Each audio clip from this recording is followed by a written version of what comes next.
In sports, when you're competing at a high level, you end up meeting barriers sometimes that will either one, force you to be better, or two, will make you buckle.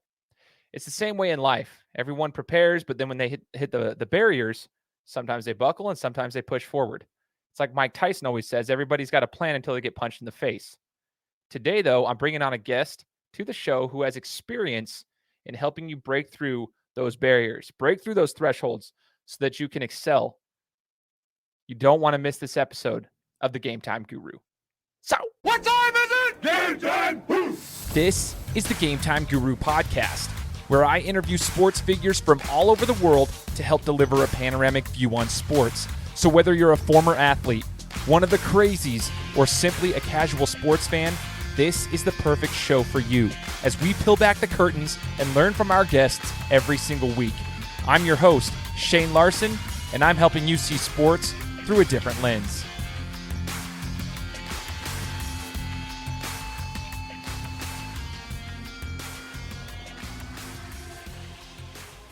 What's going on, everybody? Welcome out to the Game Time Guru podcast. Once again, I am your host, Shane Larson. Excited to be here for another interview. We're almost 4 years in the making here. Started the show back in 2017.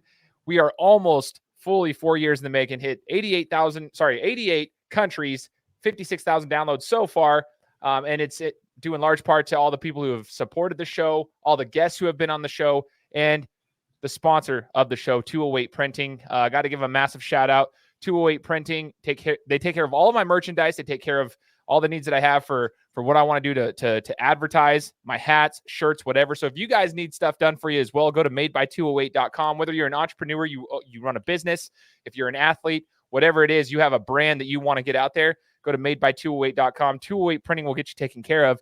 But also want to remind everybody as we get started, make sure if you have not done so already, go leave a review for the podcast and subscribe to the show. I'm on all platforms. I'm talking YouTube, Stitcher, Spotify, Apple Podcasts, obviously. Please go leave a review on Apple Podcasts, but subscribe to the show on whichever platform you like so you can hear the interviews that we bring to you every single week.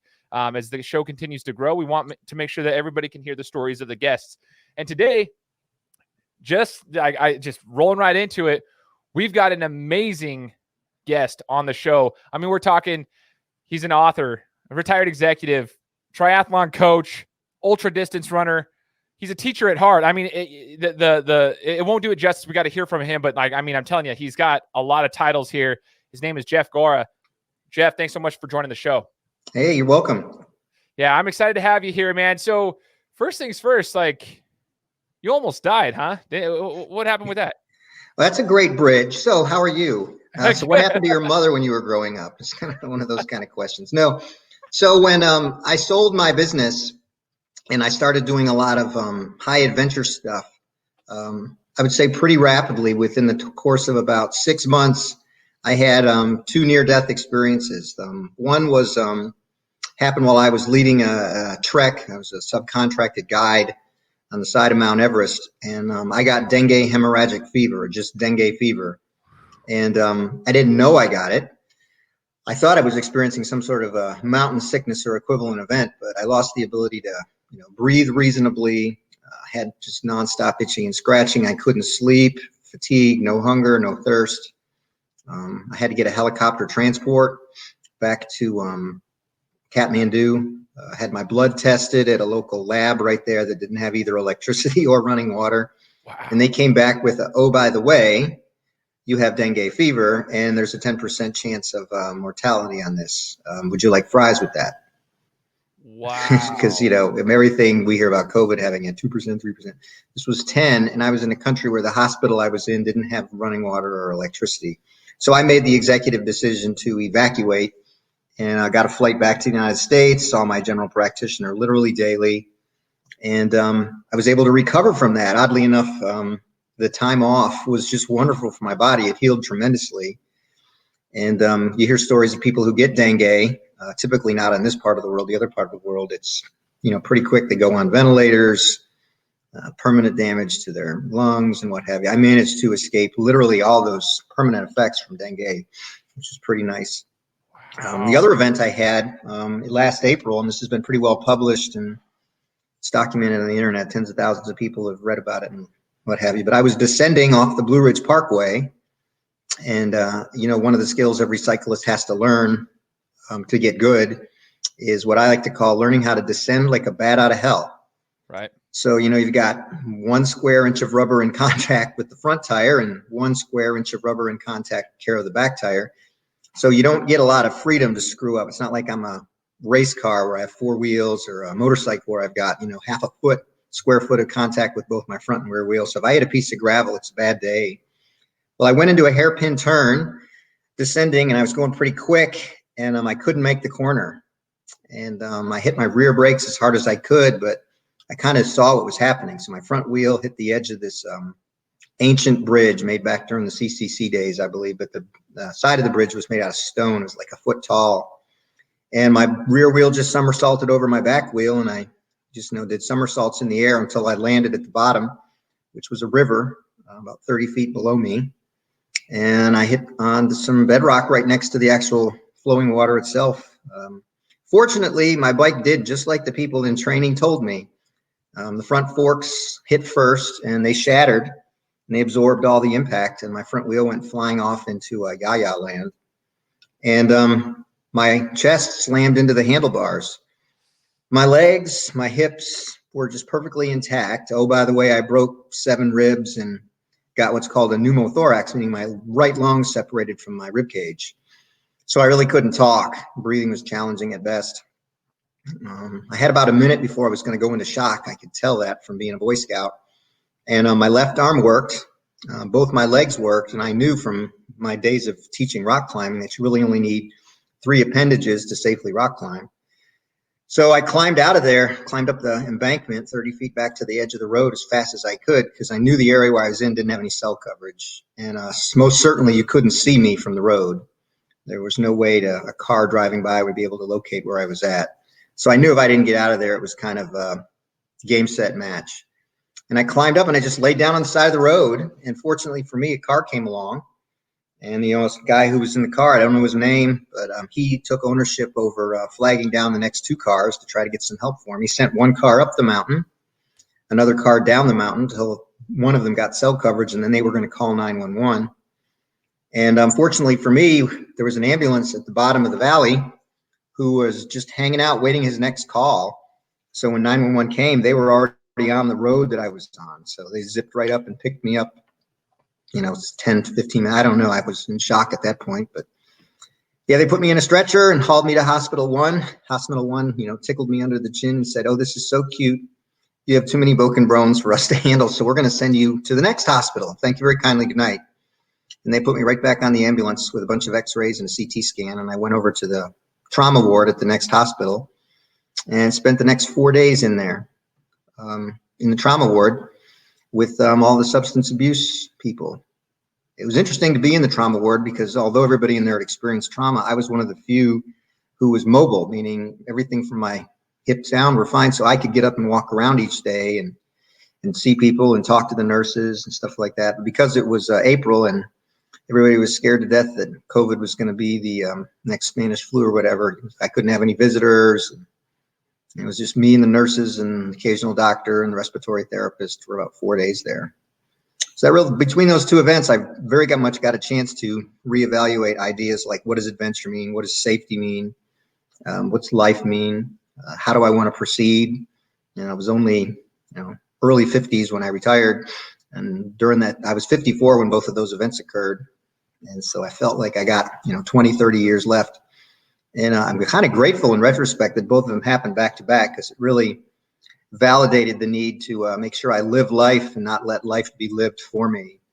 Let my freedom be my expressor as opposed to being the limitor in life. Totally, man. I'm like seriously in shock just listening to it. It's crazy because I took a couple notes here in my mind while you're talking. One, the first thing is when you got sick in a different country, that alone has to be terrifying. Like you were mentioning, like the hospital itself, the care facility didn't even have running water. I mean, talk to me about did you have any fears there, or did you kind of already understand that was kind of a, well, the good news is I was a Peace Corps volunteer in that country. Okay. So I could read and write and speak the language fluently. In fact, I've been tested for it by a Department of State and I'm fluent in Nepali. So that side of it was non-evidential. I mean, I wasn't concerned that these guys were going to start injecting me with like red dye number 5 and sending me off to chemotherapy because they didn't know what was going on. I wasn't concerned about that. But I also knew that, I was on I was basically lying on an unclean surface because that was the best they could do. And the mortality rate was inseparable from the fact that they really didn't have the conditions to help people out. I mean, their go-to is just, lots of transfusions and IVs to try to get people through the time it takes for the dengue virus for me to develop antibodies for the dengue virus. And it wasn't, very complicated for me to tell the doctor, you know what, I'm going to get on the next plane out of here and get back to US to get some health care in my home country. And he just kind of gave me he'd never been to the United States, but he fundamentally got that the resources I had over there were better than that. The hardest part was figuring out a way to get from, the other side of the world to the United States through the Middle East without all the people busting me for traveling with a deadly disease in other countries going through their airports. I found that interesting when you were talking, like you were saying that. I'm like, how did that even work logistically? Do you mind sharing how you even got over here? Because I was thinking that. So it's probably against the rules to let everybody know my sister was an MD who'd had this disease before. And I spoke with her and she said, make sure you do whatever you need to do to keep your fever down because they will potentially scan to see if you have a fever before you board those international flights. So I got on a very intimate basis with Tylenol during the flight over there. So, a half an hour before disembarking, an hour before I knew I was going to get on the plane, I would go take, 2 grams of, I don't know how much, a lot of Tylenol to make sure my fever was such that I was going to pass it when they put the little widget up to my head. And it did. It worked each time. I mean, it's not contagious. Dengue doesn't, jump from human to human. It's spread by mosquitoes or something like that. And there's just not a lot of mosquitoes in Abu Dhabi or Qatar. There wasn't Southeast Asia, but that's about it. So I had a plan to get home, but it did involve a wee bit of cheating. Hey, if you ain't cheating, you ain't trying, right? No, I'm just kidding. But you got to do what you got to do, and I think that's also persistent. But I think it's a little bit of the Bill Belichick in me there. Yeah, I love it, man. You got the coach in you, man. It's the analytics. You kind of understand the things that you got to do to get it done, Mm-hmm. And obviously, it was involving your life, so that's a little bit different than just like a sport of football, right? It's involving your life, and I thought it was awesome that you just shared that. Now, when you were talking about the crash. The one thing you had mentioned is like you were a Boy Scout. You kind of understood the situation. You were still coherent. You hadn't gone into shock yet. You knew how much time you kind of had left. So you went to work as fast as you possibly could. Shows your preparation there. Do you remember like the whole thing? It sounds like you do. I read the story online on your website, and then I heard you say it right here. But so you remember the situation at hand when you landed and everything as far as like just click, click, click. Did all that preparation that you had prior through the Boy Scouts and everything just naturally come into your, into the world right there? This is kind of a military axiom, but a police officer will tell you the same thing. In a really stressful environment, you kind of default to your training. Whatever your training is overrides your inability to correctly judge the situation, right? That's what the iterations of training do for you. And I knew what shock was. I knew the response to shock. I knew I had a limited amount of time before blood flow to my appendages was slowed and my body started pouring all of its resources into, inflaming the area that had been damaged to prevent further damage from occurring. I didn't know to what extent. I mean, had my lung been punctured? I didn't know. I couldn't talk. It hurt too much. So I knew I had a limited amount of time before I was going to lose, function of my legs and my arms. And it was just kind of matter of factual. I can't really say I thought about it, maybe a second, that's about it. Just said, I know if I don't get out of here, I'm never getting out of here. So I kind of did. It was a moment of Tom Hanks-ish, with my trusty friend Wilson having to respond to floating on my barge through the Pacific. I knew if I didn't go then, I was not going to be able to go. So consequences be damned. So I just started climbing and I got out. And it really wasn't that challenging. I mean, yeah, it was steep, but it really wasn't, but 5 body lengths of climbing until I was out. Yeah, man, it's so, I'm trying to put myself in the situation as you were explaining it. I can visualize it all, but like the fear that it kind of brings to me, just thinking about it is just crazy. It shows how persistent you are. You got through it all.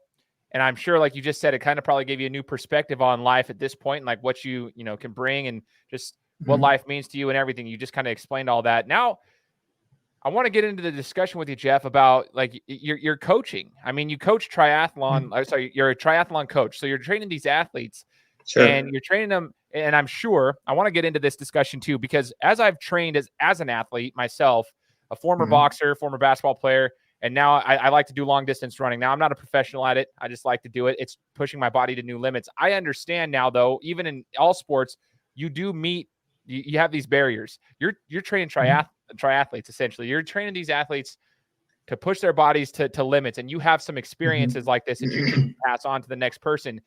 What would you say are some of like the biggest barriers that these athletes that are training for triathlons run into during their training process? Sure. So, most people get overwhelmed by the concept of language. Like, I speak many languages, and you hear somebody speaking in French and you just don't even know where to start. It's crazy. So we learn how to compartmentalize things. Like in Nepali, for example, there's 38 letters in the alphabet instead of 26. Well, just hearing that too is overwhelming. But one letter at a time, maybe 2 letters a day. Next thing you know, 3 weeks are up and you know all the letters. It's just incremental because we learn how to compartmentalize our learning. And, with triathlon or with many of these other sports I do, but I'll stick with specifically triathlon, you see, the finish line at Ironman and you see these guys grunting and, just pumping and yeah, dog, after finishing a marathon and 2,000 miles on the bike and a 42-kilometer swim or whatever the numbers are, right? Yeah. And it's overwhelming to think that that's something I can do one day. I could possibly do that, even if it's a few hours longer. But truth be told, the swim section, it's basically you have to learn how to do your stroke perfectly. And you go into the water and you do about 10,000 times. And voila, at the end of 10,000 strokes, you get out of the water and you run to your bicycle. Left arm, right arm, repeat. Left arm, right arm, repeat. And you learn the differences in how to breathe and how to kick and all that goes with it. But it's very iterative. I would say if you're a basketball player, you fundamentally got that you had a certain number of dribbles per day or a certain number of free throws you needed to attempt per day to be consistent at the end of the game, right? You could tell when a guy cut the corner because in the fourth quarter when he got hacked and he had to shoot free throws, you knew it. And it wasn't that he just sucked in the moment. You could tell that there was a pattern that was missing, right? Correct. You could tell that. You didn't need a coach to teach you that, right? Same kind of true with triathlon. Like you get when you teach people, in triathlon, you basically got 5 independent disciplines you have to work on. Swim, bike, run is the part that everybody gets. Nutrition is mission critical. And then recovery. In general, when you coach an American, recovery is the most challenging. People get really scared when you say, oh, by the way, you have to take some time off. You say, how much? How about a week? And they're like, a week off? And this shows up throughout our culture. A lot of cultures, use Europe, you get 6 weeks off a year and nobody thinks twice about it, including the employer here. When I owned a company, I gave everybody 3 weeks off a year, and I would bet you 50% of my employees never used all their time off. Yep. It's a part of our culture right here that we struggle with. And it shows up, if you look at the finish line at, the Ironman, the World Championships and the higher one, even though America's got more citizens than any of the other countries that compete, you typically see, more Europeans in that top 10 window than you see Americans, even though there's more of us than them. Just fundamentally, there's some understandings culturally that we haven't figured out yet as a culture. And then you got to teach them nutrition. In the college football world, there was a team that was not very good. The head coach brought over European soccer nutrition. And the next thing you know, that team, the Oregon Ducks, they're playing for the national championship. Coach will tell you, I did not have better athletes than everybody else. I had better fed athletes than everybody else. And so that makes a difference. So when I'm training people, one of the conversations we have is, how do you eat? I hired a nutrition coach early on to teach me how to get the salts right and the carbs right and the protein and fat on race day. And then, I ended up finding out that I had such a gap in what I knew about how to eat because all I knew is what my parents taught me. Not that they did anything wrong. They did the best they could. But, oh, by the way, it was really wrong, Right. So my wife and I we teach a class called Faith, Food, and Fitness where we kind of cover the basics of what does nutrition look like in the Old and New Testament? How do you do that in the 21st century? How do you shop for that in the 21st century? And how do you hold yourself accountable? How do you find a way to hold each other accountable? It takes about 2 or 3 months to go through it, and plus or minus half the people that take the course come back and say, I didn't get it all. I need to take it again. And next thing you know, these people are now teaching their children, and their children are teaching their friends. So it's kind of contagious. It's like dengue without the mosquitoes. And it gets passed on. It gets passed on pretty effectively. So a lot of this stuff that I do, I'm finding I'm compelled to teach it and share it with others. And I don't charge for my class. It just doesn't seem right. But where can they find more information on that particular class? Well, if you just hit Threshold Academy, you can hit ours on our Facebook page or online thresholdacademy.com. And there's a whole link to our faith, food, and fitness section. We've decided not to hold it virtually. We tried a session, and we decided that the whole this sort of experience, StreamYard, Google Meets, Zoom, Schmoom, whatever the latest fashions are, it was inadequate to express all the body language and do all the storytelling. So yeah, we're going to launch the next one once we have the ability to meet face to face again. Totally understand that too. But like, I'm going to put the descriptions here for the pages and your website here in the description, so people can go and check that out. Now, you touch base on nutrition. This is a huge piece for me, and recovery. Like, I love that you mentioned the 5 disciplines, not just the 3. Like everyone thinks the 3. And one thing I always learned in boxing, while I wasn't always the best at my diet, I always learned that nutrition was key. And we all hear that, but as younger athletes, we kind of like don't care. When you're in high school, you don't care about what you eat because your metabolism's so good or whatever. It's as you get older, you start to realize, and it wasn't until I started boxing as well as running that I realized how my body needs the nutrition and the kind of nutrition that you need. And I think it's crazy that people don't understand that. So people like yourself who are teaching that, it's super important. Like in the middle of a run, I usually work out fasted. I don't like to eat before I work out or else I get sick. But when you're doing long distance running, I can't do that. I at least have to have some calories in me, because I realized by like mile 8, mile 9, if I don't have something in me, some sort of calories, I don't care what it is, then I'm locking up. And that's just how it is. And so it's cool to see that you are focusing on those types of things. Now, I want to hear from you, Jeff, as far as like the triathlons and different, competitions that you've taken part in as an athlete before you got into the coaching thing. Do you have like a couple experiences that you might have had that you really like just are in your memory that you absolutely loved and you'll never forget? Yeah, so I would say I was a armchair athlete until somewheres in my 40s, in the sense that I was a runner and I lifted weights, but I certainly never had a goal. And I mean by a goal is I didn't have an event with a fixed start time on a fixed date that I was planning for. So I worked out, but the whole idea that there's 32 workouts before you compete, there's 16 workouts before you compete, over that 16 workouts, 2 are going to be intensity-based, 3 are going to be base-based. I didn't have this big grand picture. I just worked out because I knew if I didn't work out, then I would look bad, feel bad, fill in the blank. It was pretty childish. I would say it was about as insecure of a workout strategy as there exists. It's the most common strategy in the United States, but it's pretty childish. And I had an employee, gosh, Jeremy, you're on the phone. You're on this call again, second time. He talked me into doing a duathlon at a local facility, maybe half an hour, 45 minutes from my house. So I signed up for it and did like every natural human being does and stuck it in their calendar with a reminder of whatever I put in and forgot about it. So my wife and I are having a party at our house. There's probably 50 people here, and I'm in the kitchen and my phone beeps and it says, you have a duathlon in 12 hours. And I did the WTF that all good, natural, God-fearing Christian man would do, and immediately turned to my wife and made up some sort of lie, and went to the garage and tuned up my bicycle.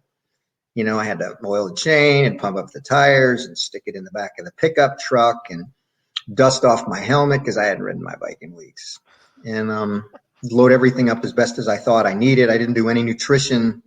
It was a sprint distance, so it's not the case I needed any. And I remember showing up with like 2 water bottles, full. And this is in May. And oh, by the way, I was only going 12 miles. Okay. But I was loading, I had 3 pounds of water. What? So I didn't have a clue what I was doing. But I ran fast and I biked very hard, and it was a very hilly course. Hills are good for me because I have a high threshold for pain. And at the end, I ended up getting second place in my age category from my first event ever. And I don't remember how many people were in the age category. I don't know, 10. I don't know the number. But I got an email later saying, oh, by the way, you'd like to do the national championship. Here's the sign-up form.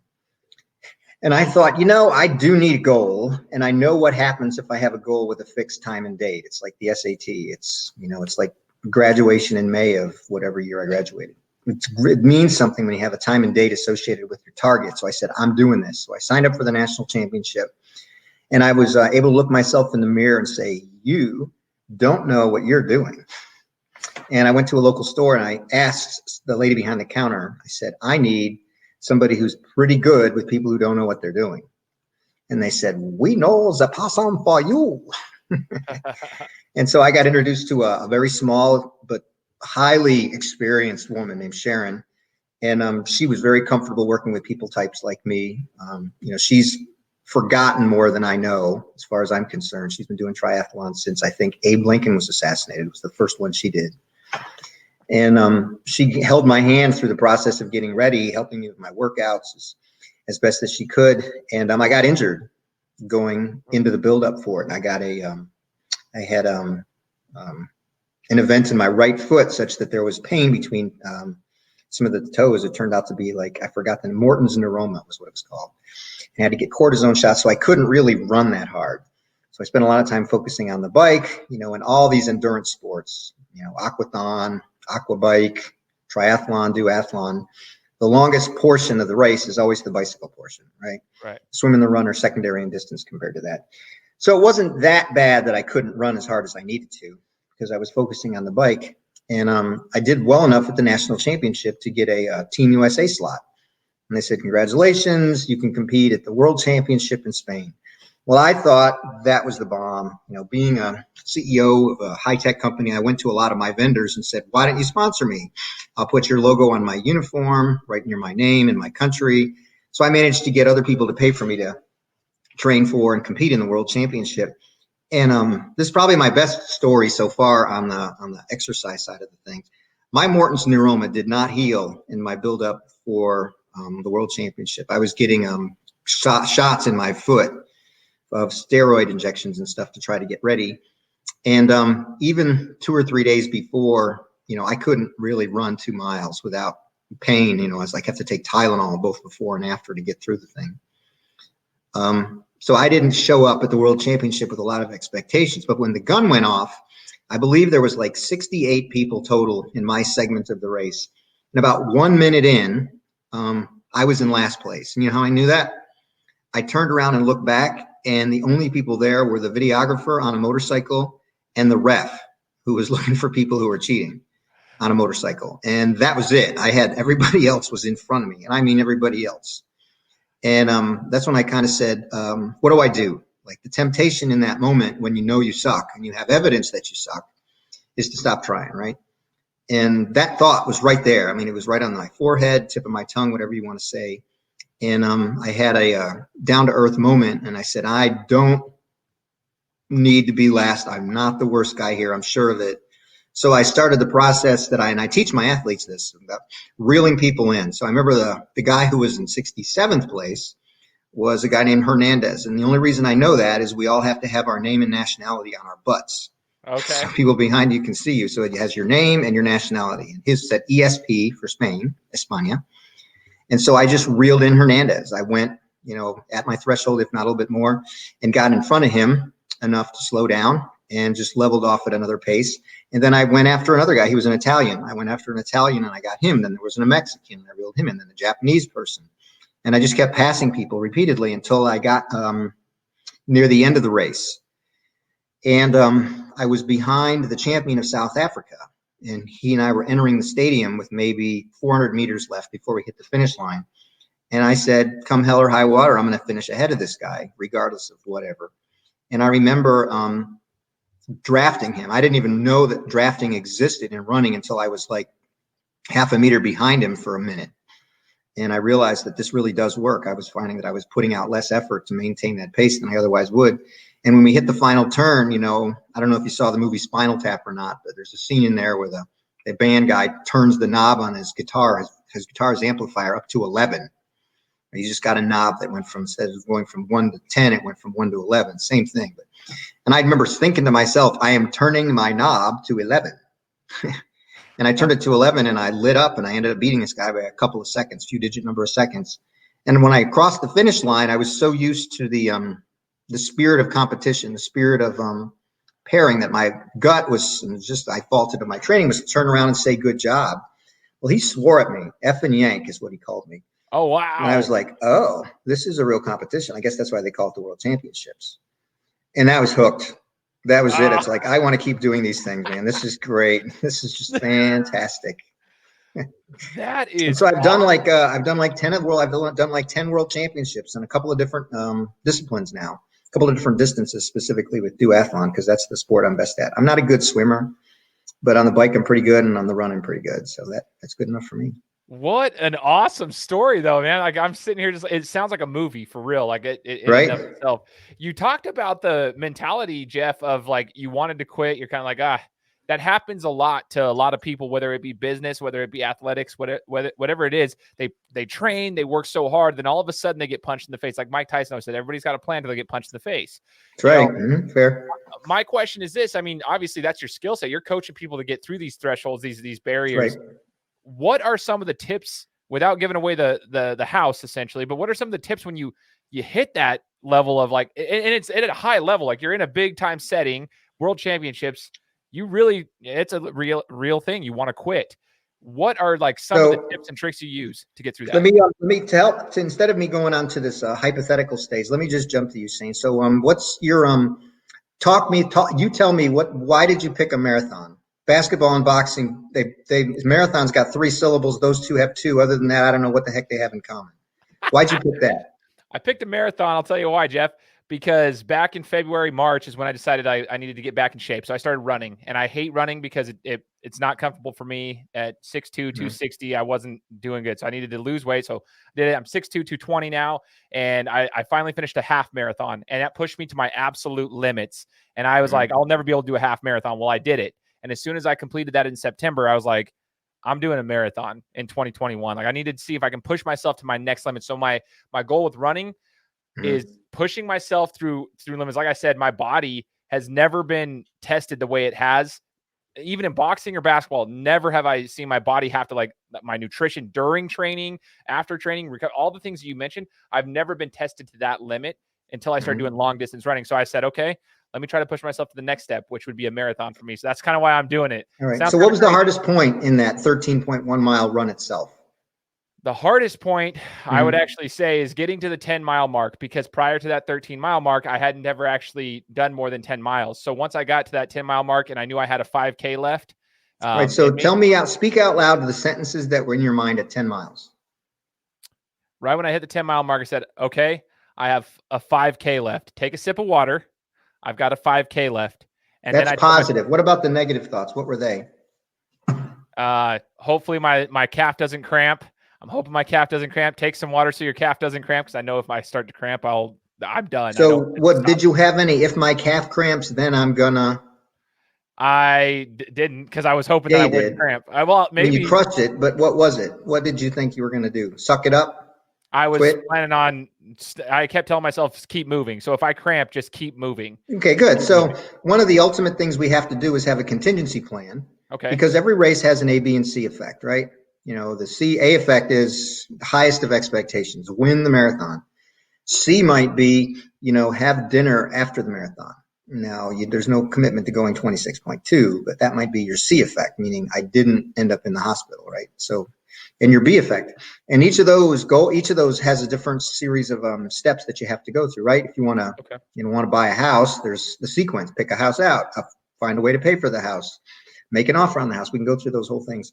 And that same methodology applies when you're doing an event. So if you're doing 26.2 and you say, okay, what did I learn from 13.1? There's magic at 10.0 that's both positive and negative. 100% chance you're going to have that same effect at 13.3 or whatever. So you have to come up with strategies that you're going to use to make it so when those things do happen, you can survive them without collapsing. Like the hardest race I ever did, I would say was my first time I did Powerman Zofing. It's the world championship in long distance duathlon. So it's a 10K run on a very hilly course. And then it's a 150K bike ride through central Switzerland.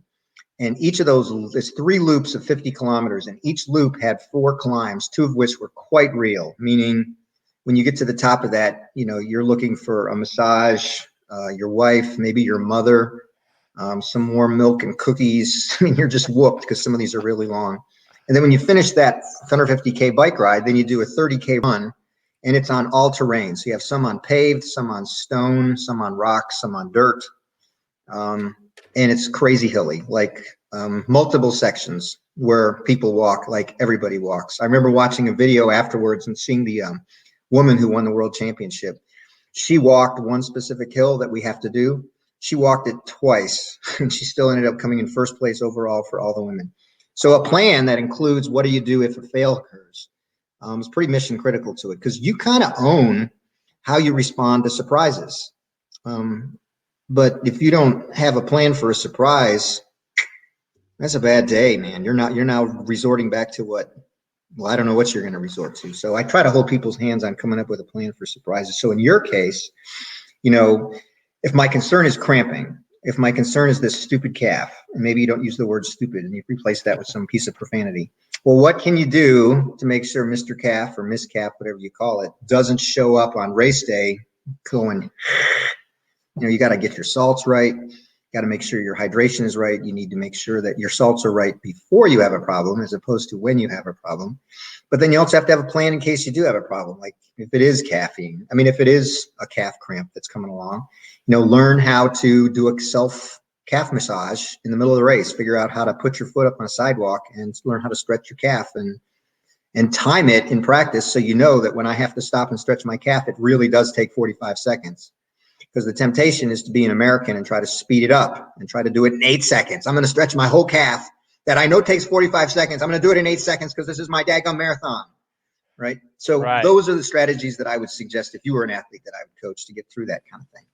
Oh man, super helpful. That is super helpful. I love that, man. And I'm actually probably going to take this in as I continue to train for my marathon coming up in 2021. I'm waiting. Which one did you pick? So here's the deal. Originally, we were supposed to have one in October in Boise. They got it that closed. So then that's when I said, okay, I'm going to push it, which is probably smart for me because I had never ran that far and I was going to push my limits and try to get 26 miles. So I'm waiting to see. There's one in St. George, Utah that I could potentially do 2021. But if they close those down, that's where I'm worried. So I'm trying to just continue my training so that I can just find one in my region. I'm in Idaho. So they have a lot of different events in our region. Like you even mentioned, like Arizona's got stuff that happens. St. George, Utah themselves have it. And then Boise has their own stuff too, a couple of races that they'll do. But I'm hoping for somebody like you as a first marathon, I would suggest you take a look at Mount Henderson in Nevada. You start very early in the morning on the top of Mount Henderson, and you basically run into Las Vegas. And for the most part, the race is very much downhill. So instead of being the traditional flat surface, which is quite taxing on the body, you have a downhill run, which means you're necessarily going to go a little bit faster. But because it's a desert and there's tons of aid stations, the temptation to hydrate at every aid station is good because it's going to be dry. I know Boise's, you're very dry to begin with, but Vegas is a wee bit drier in case you didn't know that. And it's going to be much easier for you to achieve your goal, whatever that may be, whether it's a time goal, finishing it, whatever that may be, because you show up in downtown Vegas at breakfast time. Okay. Because it's like from 4:30 till 8:30 or 4:30 to 7:45, whatever, how long you think it's going to take. Because it starts very early in the morning in I think it's like April or something like that. It's a great one. And I don't know to what extent, when I work with an athlete, having a event on the calendar is really good. Having a second event on the calendar is even better. So if you have even the slightest hope, one day Shane should run Boston Marathon. Like if that's anywhere's on your docket, even though it's crazy like that, probably ought to run Mount Henderson because they have more Boston qualifiers at that run than probably any other run in the United States. Really? Okay. See? It's easy. And it's you're going to start and go down 7,000 feet over the course of 26.2 miles. Okay. I can imagine that'd be kind of hard on the knees after a while, but nothing's going to be easy on the body. You can train for that though. You can train for that both in the gym and in running conditions. You can train for that. Perfect. What's your biggest tip on recovery from somebody who goes through a major event, whether it be a triathlon or a marathon? Like for recovery, what's your biggest? This is easy. The secret sauce to recovery starts with the letter S and ends with leap. Okay. Okay. I went to a endurance coaching summit in Boulder, and there was one presentation there by a lady, and all she did for her PhD was study all the different devices on the market to stimulate recovery. Like there's sleeves and vibrators and different kinds of salves and lotions and hyperbaric chambers. I can go on and on with the different things on the list. But when she did her homework, looking at people who used it versus people who didn't, and compared that to other strategies for recovery that are already out there, namely, good nutrition and stuff like that, she concluded that the fastest way to return the body back to a homeostatic state, get back to where you were before you worked out, second to none, was sleep. I'm going to give this example. LeBron, if you're listening, this is kind of for you here. He's like king of sleep. He knows how to lay down and stay in that position, especially during the playoffs, because he knows that in the fourth quarter is when the game is decided in a lot of those NBA games. And despite his age, in the fourth quarter, he's one of the most rested players out there, even if he's been playing the whole time, because he's figured out that horizontal is the position of a winner. I dig it, man. And I've actually studied on I'm a huge fan of LeBron James and how he takes care of his body. So I have actually studied how he does it. You ought to tag him and make him listen to this thing. Hopefully we will, man. I'll tag him in the podcast too. Yes, for sure. Hopefully he'll be hitting you up for some advice as well, because this is rad. Well, when he quits basketball, he'd be an ideal triathlon candidate. I would love to do it. Like Hines Ward switched to triathlon out of the football world. I could see LeBron entering the triathlon space, and it'd be great for him and great for the triathlon community. Oh, for sure. LeBron's just a monster. But like in regards to sleep, I remember him talking about he does a blackout with his curtains when he's in the hotel rooms. He does take a nap on game days for a certain amount of time, but he's very precise about it. And then he has to have the room at I think 68 degrees when he's sleeping, because of the way that it helps you get into your REM cycle of sleep. He understands he has to be to bed by this time, get X amount of hours of sleep. Mm-hmm. Yeah. There's a science to sleep that shows up on game day. That's so true, man. And Kobe Bryant had his own version too. He had studied. He did it in 4-hour segments, though. He did the 4-hour in the morning and 4-hour at night. He did a segment of sleep, but it's true. It's a science to it. So I'm glad you shared that with us. Now, Jeff, at Threshold Academy, I mean, obviously you've got knowledge. We've been dropping knowledge bombs this whole time. You've got experience for one, then two, you got knowledge. But at Threshold Academy, you're here helping people. Right. What's one of your favorite stories of somebody that you have personally coached getting through their thresholds and crushing it? Someone you've taught. Is there a specific story that kind of stands out to you? I'm sure you have many, but is there any? Yeah. So I'll give you one this was from last year. There was one specific woman.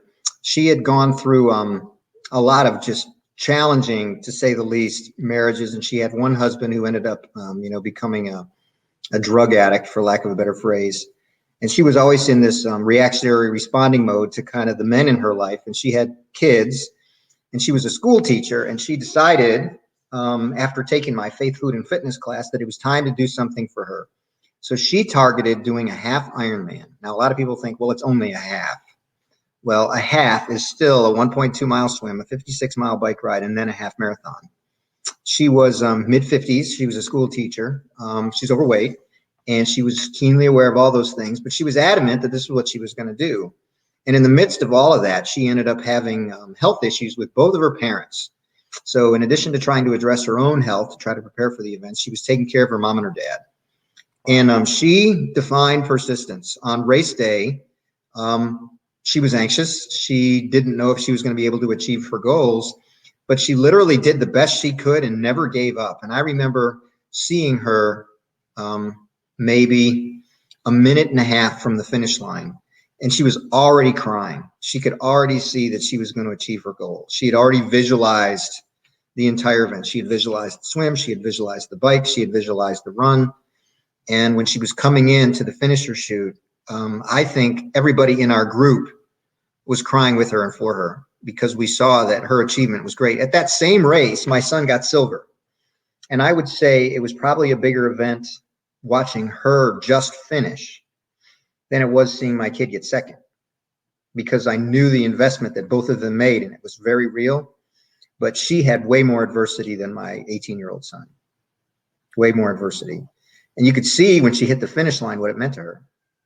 And of course, it meant a lot to me. When I train somebody and it doesn't mean a lot to the person I'm training, that's not good for either of us. Right. Because that impacts me. It's a big deal. You've seen the post Super Bowl hugs where, I love you, coach. I love you, man. Those kinds of things.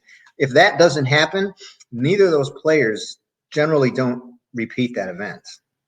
They don't care that the camera's rolling. That's a necessary part of it. I don't know who is coaching you for your marathon, but by God, you better love them. I feel you, man. And I'm glad you just said that, because I've got people giving me advice on it. I have a massive load of respect for them, but I need to get to I mean, that it needs point. to be, it's got to be intimate. If you listen, I was listening to a podcast between the Olympic gold medalist in triathlon, Gwen, and her coach. And you could see that the two of them not only had respect for one another, but it was a very real love. I mean, it was total bottom line. Either one of them could royally screw up and even go so far as to hurt the other person, and they would still love each other. And obviously she took gold, and she took it pretty handily in a crazy competitive event. I mean, she's the first to tell you she is not a triathlete. She just happened to be the best in the world. You know, the coincidence with that. She's a great runner, and she's long since ditched triathlon and is now trying to become an Olympic marathoner because that's her lead card. But she had that relationship with a coach who knew how to get in and turn the gears and turn the knobs, and knew when to not turn the gears and not turn the knobs, because they knew each other so well. And she got the gold medal for it. That's so cool. I hope all the athletes and coaches that are listening to this, parents as well, take some notes, just like I'm taking notes from you, Jeff, because that's super important to know. I see a lot of that now that you bring that up. I mean, there's fighters that I know that they have a good connection with their trainer, and the ones that don't have good connections with their trainers, there's a difference.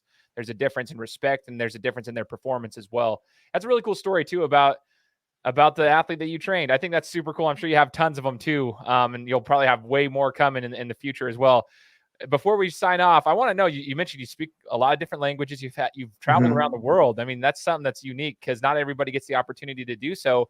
But in regards to sports, where sports have taken you, what would be the best country that you've gone to? What's like your favorite experience outside of the United States? Oh gosh, so I ran an ultra marathon in the Himalaya in Nepal a few years ago, and that was pretty epic. I've raced and competed in a couple of countries in Europe, competed in Western Canada. I know you think, well, that's just across the border. And that was really, I'd never been to British Columbia, specifically the inland side of British Columbia, and seen all the vineyards and the mountains and the beautiful lakes and all that went with it. It was epic. It was spectacular. Wow. I didn't know anything about that. That's awesome. Sports can take you in many places, man. And what I always tell people, Jeff, as well, I just want to make sure everyone understands this. The point of my show when I started it was to show people that athletes are not just dumb jocks. Okay. It's a parent speaking to you that is, you're not a dumb jock. Like that's So with Threshold Academy, one of my to-dos with that was, my first business was my son, my oldest son. I gave him partial ownership because I wanted him to learn business acumen. And now he's, the human resources manager for the Carolina Panthers, and that skill has served him really well. And, he has interactions with the same kind of people that he had with when he was in college, when he played college football at Liberty. And it's just a perfect environment for him. So my youngest son is a partial owner in Threshold Academy, and he and I organize and do cycling tours together. So we take people who want to just go above their threshold. We don't care what level you're at, and we take you and we do an epic bike ride. In 2021, we've got 2 bike rides we're doing on the Blue Ridge Parkway, right? I know a lot of people are scared of COVID, so I thought, let's do some epic cycling on a place that people who are U.S. citizens can drive to. So we start in the northern end of it in Rockfish Gap, and we go 469 miles over the course of about 7 days or 8 days, all the way down to Cherokee, North Carolina, staying in inns and resorts and eating food. And we've got a strategy. So if one day you can't go or you can't do the whole distance, we have SAG vehicles to pick you up. We got spare parts, the whole thing. It's great for my son because any money that we make on that, he can use to pay for room and board in college because he's got free tuition. And he also gets a chance to lead people he doesn't know, because he's a world-class cyclist himself. He's great. So he and I take turns leading the group. One of us drives the vehicle, the other one leads the ride. And we price it so anybody can go. So that's all part of Threshold Academy as well, in addition to the coaching stuff. That is so awesome. I'm going to encourage everybody to check that out as well. That is super cool. It's cool that you got the connection with your kids too. They're all in it. You've taught them so many awesome things, and they're doing awesome things. Jeff, this is super awesome. So thank you so much for taking the time today and just sharing your insight with us. Is there any last words you'd like to share in regards to your business or anything like that? Any invitations to the listeners out there before we cut off? I'd like to add a faith-based thing to this, because it's kind of important. We all have a why that's bigger than us, right? So in Romans 12:1 in the New Testament, God tells us to offer our bodies as a living sacrifice, not our minds, not our work. He says, offer our bodies as a living sacrifice, holy and pleasing to God. By doing this, it is true and proper worship, meaning God is asking us not to give him very much. Like everything in the Old Testament, if there was a sacrifice concept, if you killed an animal, and in the New Testament, Jesus was our sacrifice. So one of the very few things God really gets in our face and says, this is what I expect you to give. It's your body as a sacrifice. And for most of us, we don't know how to do that. And we need a coach, and we need somebody to hold our hands and how to sacrifice our bodies. And because there's a lot of really cool things that come from being fit, other than just looking good and feeling good and being able to do things that your peers can't do anymore. It's amazing how few people I know can jump up on a 24-inch box who are in their 50s. I'm the guy now who's got to change the light bulbs or change the spare tires on cars, because a lot of the people who were in my age group, they kind of lost a lot of that skill set. And I love the fact that I'm fit, and people want to know why. It's kind of easy. It's just because God said so. And oh, by the way, it makes sense because it feels really good when you do what he says. I dig it, man. Thank you for sharing that. That is so awesome. Again, ladies and gentlemen, it's been Jeff Gaura. He's a stud. Go check out Threshold Academy. Go check him out. Follow all their social pages. I'll put them here in the description. And Jeff, once again, just want to say thank you for joining the Game Time Guru podcast. Thanks for having me. Absolutely. For all the listeners out there, make sure you're subscribed to the show. We'll be coming to you next week with another interview. Take care. Guys, thanks so much for listening to another episode of my show. Now, if you could go and do me a favor, head over to iTunes, give me 5 stars, and leave me a review. It would be greatly appreciated. Thanks, guys. Appreciate your support.